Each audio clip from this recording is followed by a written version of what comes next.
So in this video, we are going to be making a little backpack for Labubu. Now, I have to preface this video because I am not a pattern designer.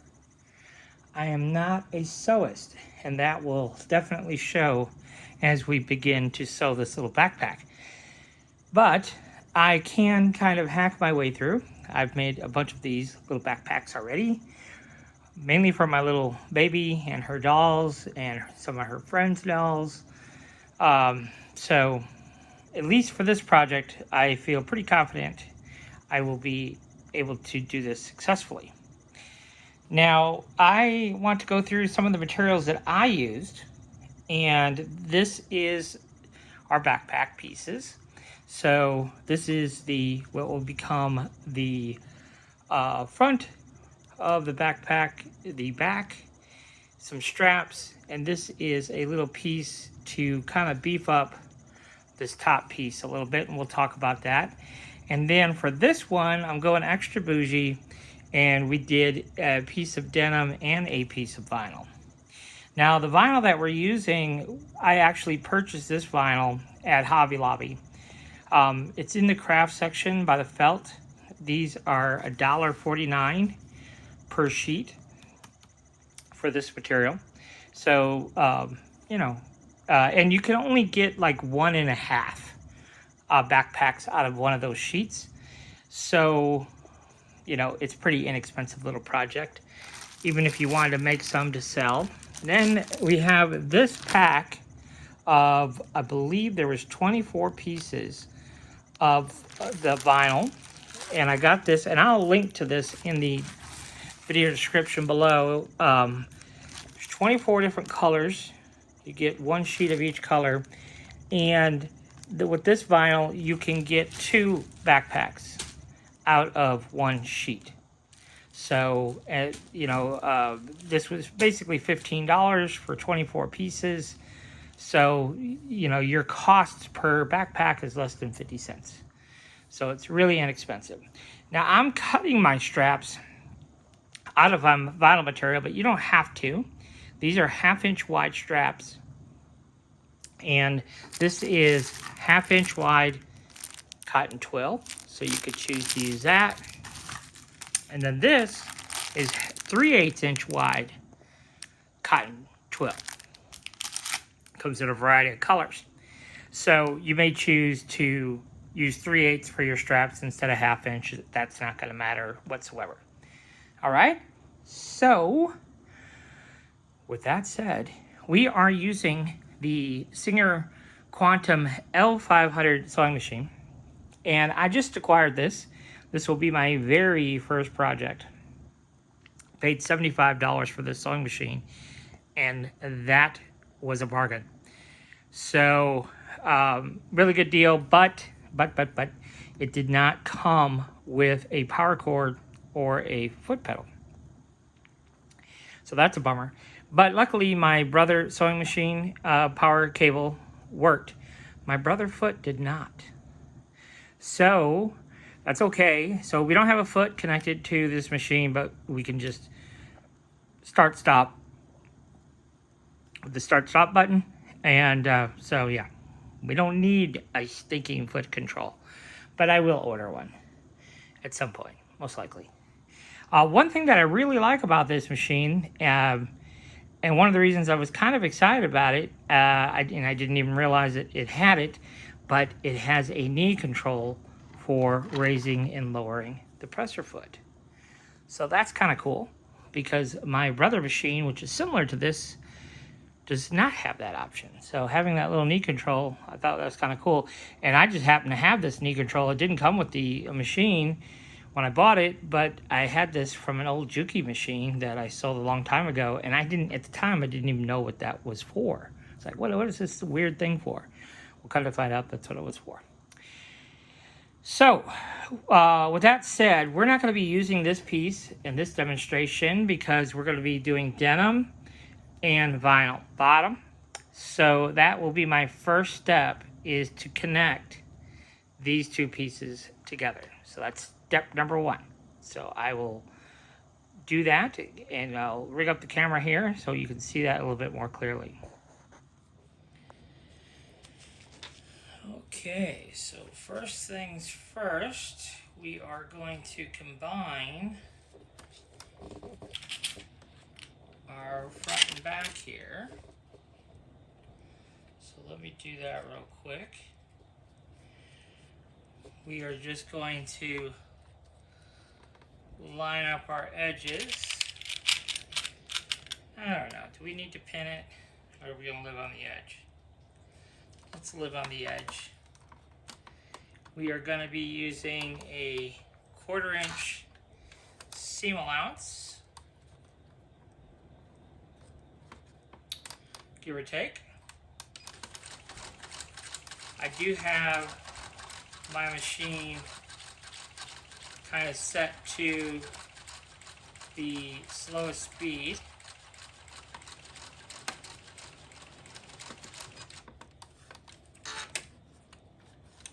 I don't know. One of the things I do like about this machine also is the automatic thread cutter.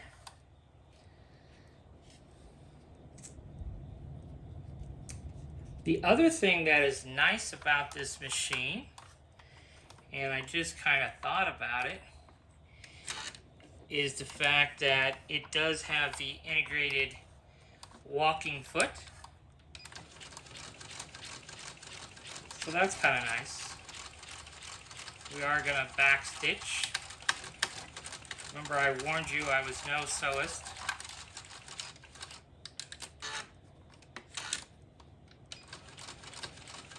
So forgive me there. I do have the machine set to the very slowest setting, mainly because I don't know what I'm doing.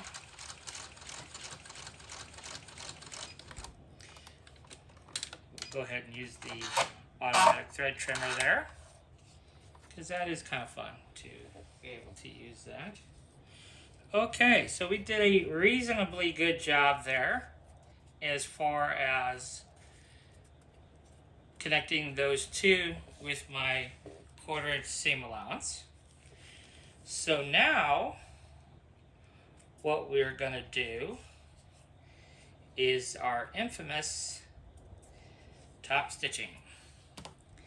So we're going to go ahead and top stitch this so it kind of sort of lays flat. I'm not too worried about the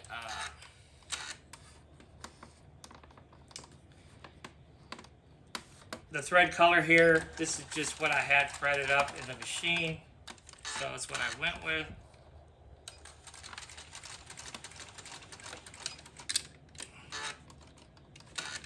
Tell you what, I don't know.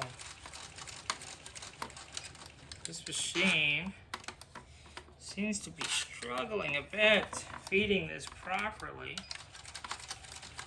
Not quite sure why.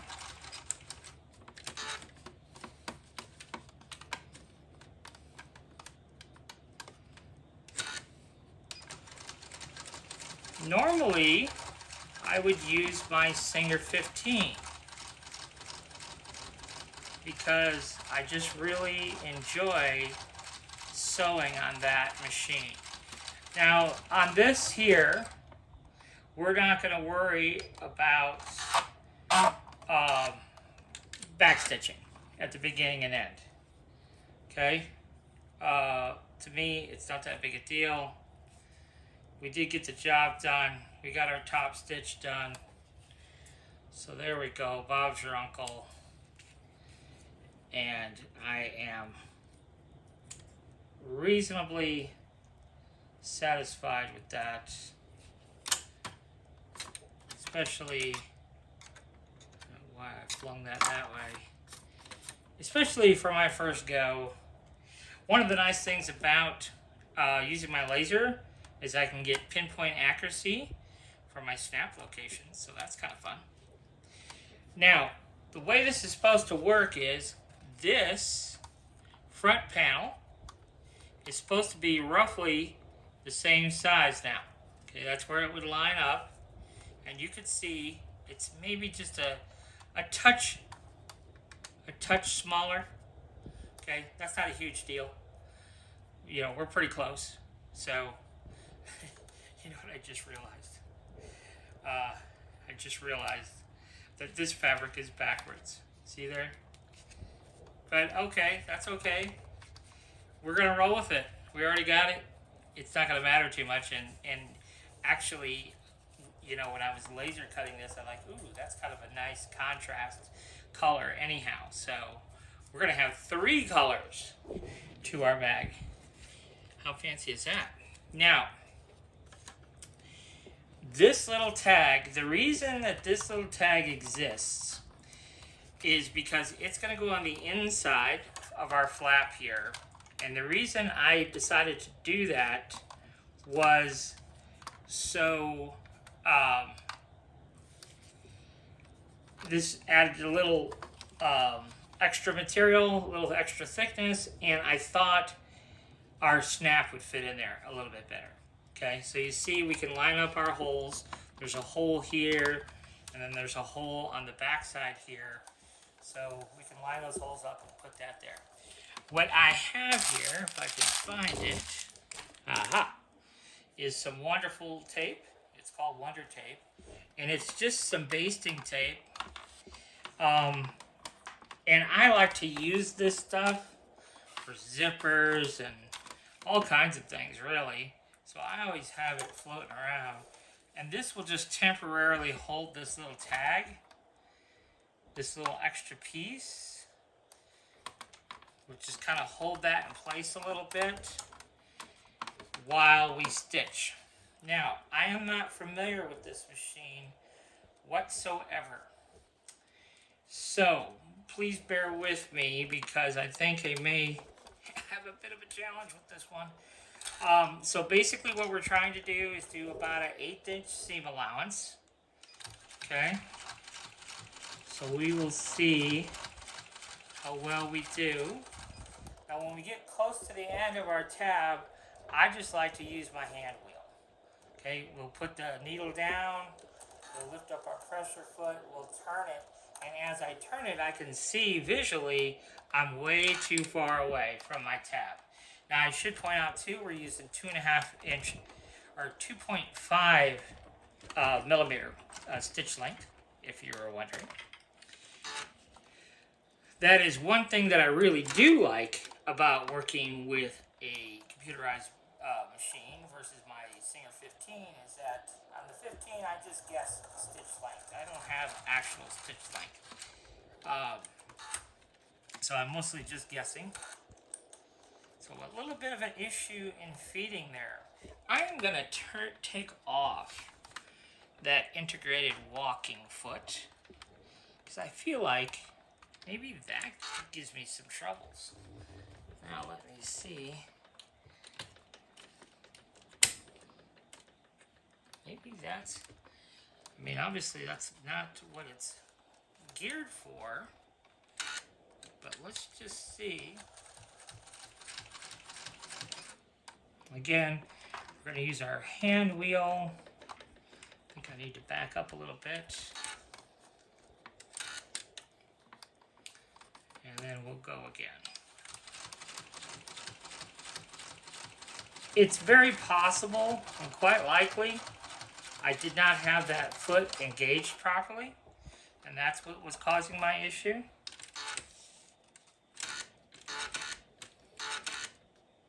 So that's entirely possible.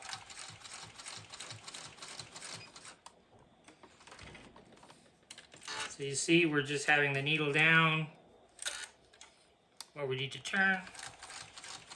Now we will do a couple of back stitches here at the end, and we'll call it good enough. Let's go ahead and use our automatic thread trimmer. I'm never going to get tired of that. That is pretty nice. Now, honestly, for kind of hacking our way through with that whole setup, I'm not totally mad at it. We can see on the back side here, I'm just cutting my thread tails a little bit. But we can see in the back side here, there's a couple of issues with my upper tension. Let's see here.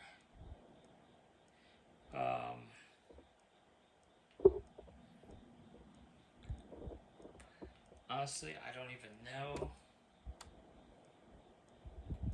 where to control my upper tension, if I'm being honest. I will literally have to get out the owner's manual. But that's okay. It's not a huge deal, but normally I would not have white bobbin thread in there. Anyhow, I would have matching. But the top of this, you know, it's not terrible. So, I'm moving on, okay? So what's next? Well, what's next is we are going to put a little piece of tape. This is 1/4 inch. They do make 1/8 inch, and I would probably want to use 1/8 inch for this. This isn't entirely necessary to have any tape here. This will wash away, by the way. So a little bit of water, and this vanishes anyhow. But basically, I like using the tape, and there's a little circle in the middle of our template, and we put the point of our strap on that circle, okay? And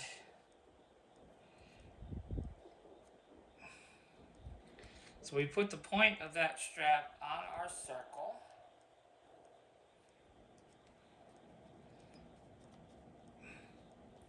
And I tell you what,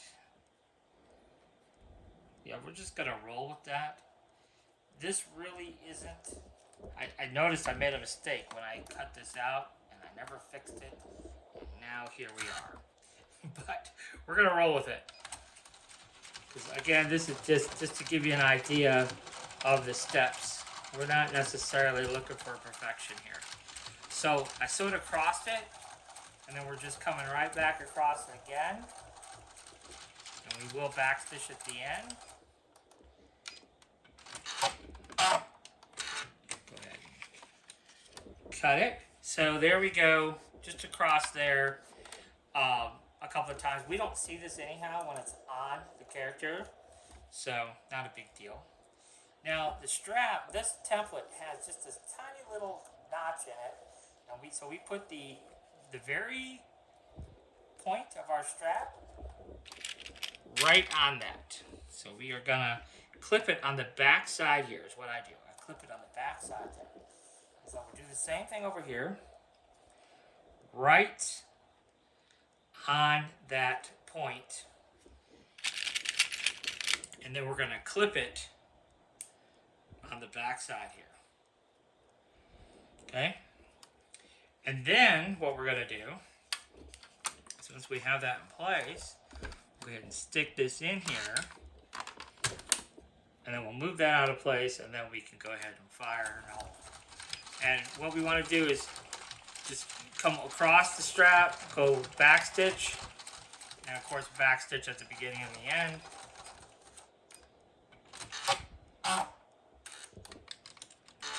There we go. And I will go ahead and trim my little thread tails here.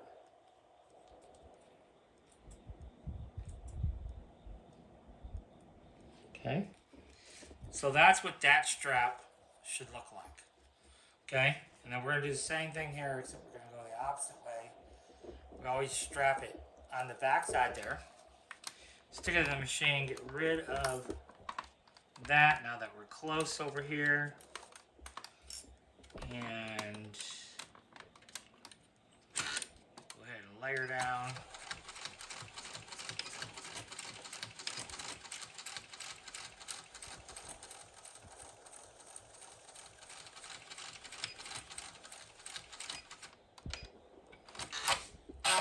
And trim it. Okay, so there we go.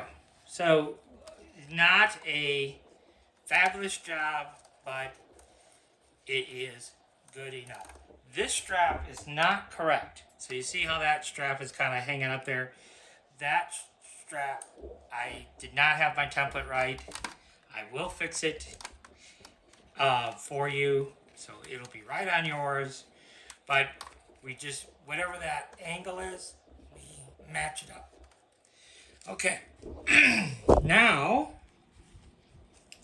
we can go ahead and we put the right side up, and then on the front we put it face down, and then we're just going to clip it wherever it's supposed to be. So we clip it up top here, and then I'm going to shove my straps in and fold them in so that I know when I come to my strap, I'm not stitching over my strap. And we'll go ahead, another clip there. Then we want to do the same thing here. Make sure our strap is out of our seam allowance. And we will go ahead and clip it right there at the strap, so we know that strap is good and out of our... Now you can see that this back panel is slightly larger than our front panel. So what I'm going to do is I'm going to go ahead and clip it, and I'm going to go ahead and just trim that away. It's just a little bit. Honestly, I'll tell you what, let's just leave it for now. Not even bother trimming it, because I am going to trim it up a little bit when we trim up our seam allowance. So there we go. So here, what we want to try and do, and I am no expert, but a 1/4 inch, 1/8 inch seam allowance, whatever you want to use here, you can. It was kind of designed for 1/4 inch seam allowance, so that's what we're going to roll with. So we're going to just start and stop and remove our clamps as we go. Sometimes when I get over those straps, I do like to utilize the reverse a little bit here. It's kind of funny. I was just trying to trim when I was really wanting to reverse. So I'm going to raise my presser foot a little bit to go around this curve. I haven't done enough of this. On my Singer 15, I can literally do 1 stitch at a time. So this is a little bit different. Now, when I'm raising my presser foot to go around those corners, I really should have my needle down and then make that corner. Last time I was just kind of freewheeling it there. But yeah, have the needle down and then move it over.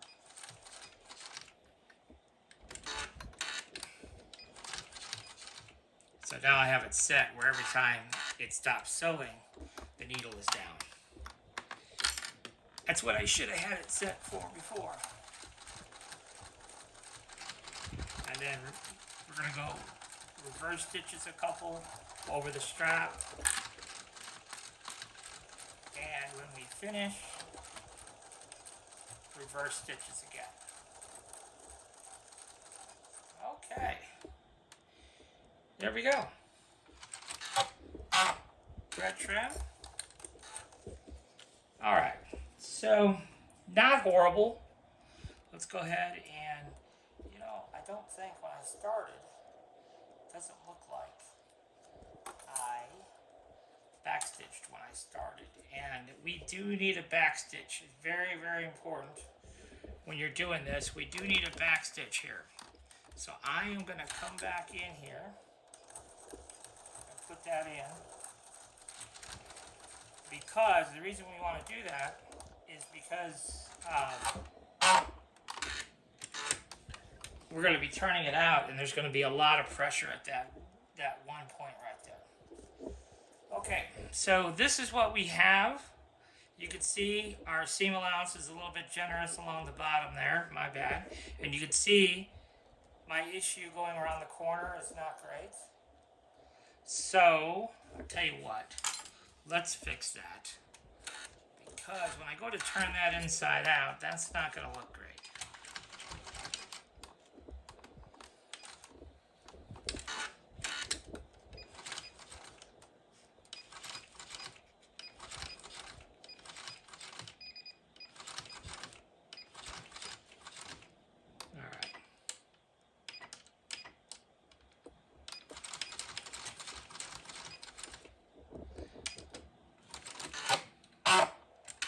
That I'm happy with. That I'm happy with. Happier with. Let's put it that way. Alright, so now the little trick is to trim away the excess seam allowance. So we will, I should have better scissors than these, but these will work. Okay, so we're going to just trim around our excess seam allowance.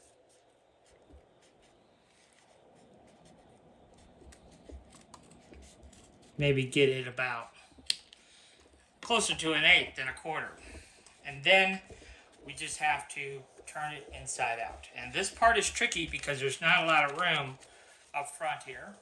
So we're going to just be kind of careful. Start at one corner and just kind of manipulate it up and out.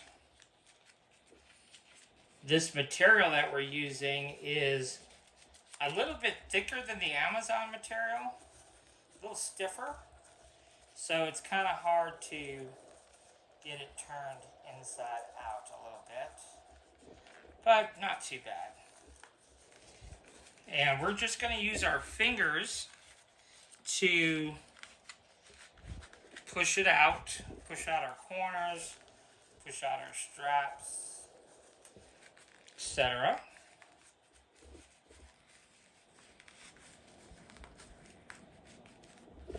So it's a little bit of manipulating here.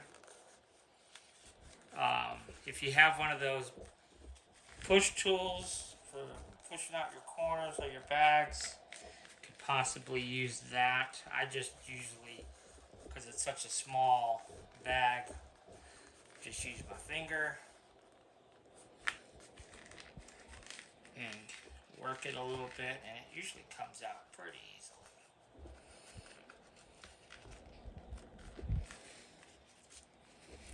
Okay, maybe even use my scissor a little bit on the blunt end, because my scissor kind of has a blunt end on it, and we can maybe poke that corner out.